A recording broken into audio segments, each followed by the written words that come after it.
di Indovisual Channel, guys. Berikut kita akan membahas kisah dan mukjizat Nabi Yusuf alaihissalam.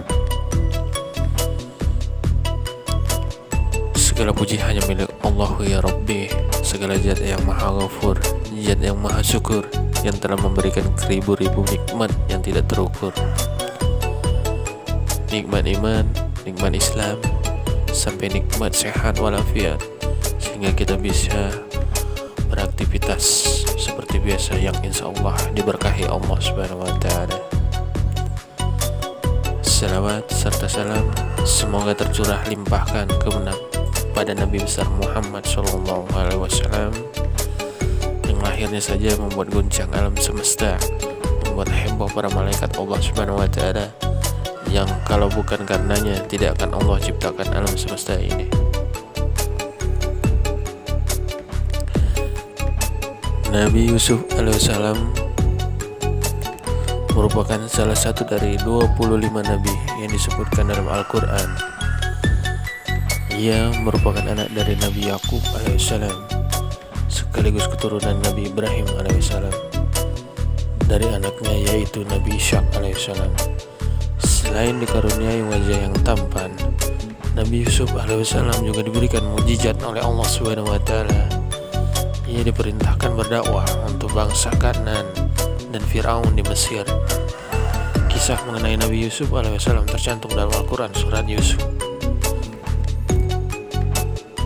Dalam sebuah hadis yang diriwayatkan Ibnu Umar, Rasulullah SAW bersabda, seorang yang mulia, anak dari seorang yang mulia, cucu dari seorang yang mulia, cicit dari seorang yang mulia, yaitu Yusuf bin Yakub bin Ishak bin Ibrahim.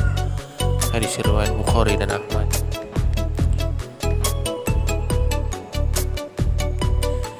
Dengan begitu, Nabi Yusuf alaihissalam tergolong ke dalam salah satu sosok yang mulia, bukan hanya karena garis keturunannya, melainkan sifatnya dalam menyikapi ujian yang diberikan oleh Allah Subhanahu wa Ta'ala. Mengutip dari buku Takdir dan Mukjizat Manusia yang tertampan Yusuf alaihissalam yang disusun oleh Sulistiawati Khairul, Nabi Yusuf alaihissalam pertama kali berdakwah di dalam penjara. Saking tampannya, Nabi Yusuf alaihissalam dijebloskan ke dalam penjara karena membuat majikannya Al-Aziz tidak nyaman. Ini dikarenakan banyak perempuan Mesir yang mengunjungi rumahnya hanya untuk menyaksikan wajah tampan Nabi Yusuf alaihissalam. Bahkan seorang perempuan yang telah memiliki suami bernama Siti Zulaika juga tertarik kepada Nabi Yusuf. Rasulullah Sallallahu Alaihi Wasallam mengungkapkan, ketampanan Nabi Yusuf ibarat separuh dari keindahan seluruh alam semesta, sementara separuhnya lagi dibagikan kepada semua penduduk bumi. Dalam surat Yusuf ayat 4 diceritakan mengenai perihal mimpi yang menggambarkan wahyu yang diturunkan oleh Allah Subhanahu wa Ta'ala kepada Nabi Yusuf alaihi wasallam.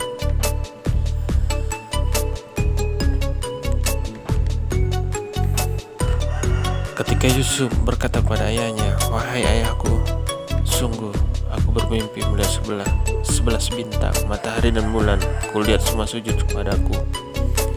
Pada tafsir Al-Quran, Kementerian Agama dijelaskan bahwa mimpi yang dialami oleh Nabi Yusuf adalah pertanda bahwa Allah telah menurunkan wahyu kepadanya.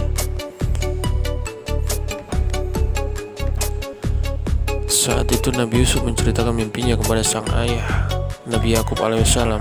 Mendengar hal itu, sang ayah menyadari bahwa mimpi itu adalah yang dialami Nabi Yusuf bukanlah mimpi biasa, melainkan mimpi yang dialami oleh para nabi.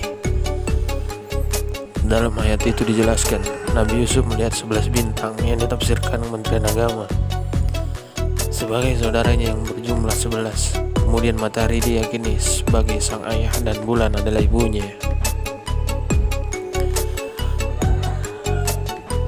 Mereka semuanya terlihat sedang sujud kepada Nabi Yusuf. Namun sujud yang dimaksud bukan makna sujud sebenarnya, melainkan menunjuk pada kata patuh. Nabi Yusuf alaihissalam bertemu dua orang pegawai istana raja. Saat di dalam penjara, Nabi Yusuf alaihissalam bertemu dengan dua orang pegawai istana raja. Mereka saling bercerita dan berbagi kisah. kepribadiannya yang terpuji menyebabkan Nabi Yusuf bisa berteman akrab dengan kedua orang tersebut. Mereka dulunya merupakan pelayan kerajaan, namun karena dituduh memasukkan racun ke dalam makanan dan minuman, akhirnya mereka dicebloskan ke dalam penjara.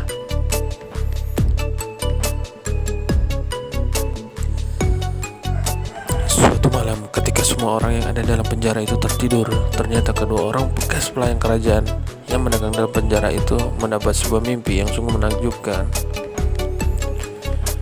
Keduanya sama-sama bermimpi memiliki kaitan dengan pekerjaan mereka sebelum masuk penjara.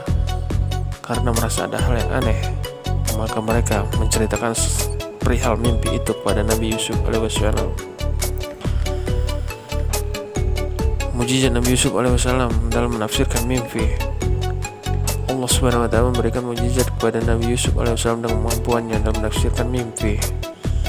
Nabi Yusuf yang mengetahui arti mimpi dari kedua bekas pelayan itu tidak menceritakan kepada mereka secara langsung, melainkan menggunakan kesempatan tersebut untuk berdakwah dan mengajarkan kepada mereka untuk menyembah Allah Subhanahu wa taala. Dalam Al-Quran surah Yusuf ayat 43 dikisahkan mengenai seorang raja Mesir yang bermimpi melihat 7 ekor sapi betina gemuk dimakan oleh 7 ekor sapi betina yang kurus, 7 tangkai daun gandum yang hijau, dan 7 tangkai lainnya yang kering. Kala itu tak seorang pun yang mampu mengartikan mimpi tersebut, sampai salah seorang pemuda mengingat kemampuannya Nabi Yusuf lalu menawarkan kepada raja. Raja berkata kepada orang-orang yang terkemuka dari kaumnya, sesungguhnya aku bermimpi melihat 7 ekor sapi betina yang gemuk-gemuk dimakan oleh 7 ekor sapi betina yang kurus-kurus, dan 7 butir gandum yang hijau, dan 7 butir lainnya yang kering. Hai orang-orang terkemuka, terangkanlah kepadaku tentang takbirmu jika kamu dapat menakbirkan mimpi. Demikianlah kisah Nabi Yusuf. Semoga kita dapat mengambil hikmah dari kisah Nabi Yusuf alaihissalam. Semoga kita semua dalam lindungan Allah Subhanahu wa taala. Amin. Amin ya rabbal alamin. Wassalamualaikum warahmatullahi wabarakatuh.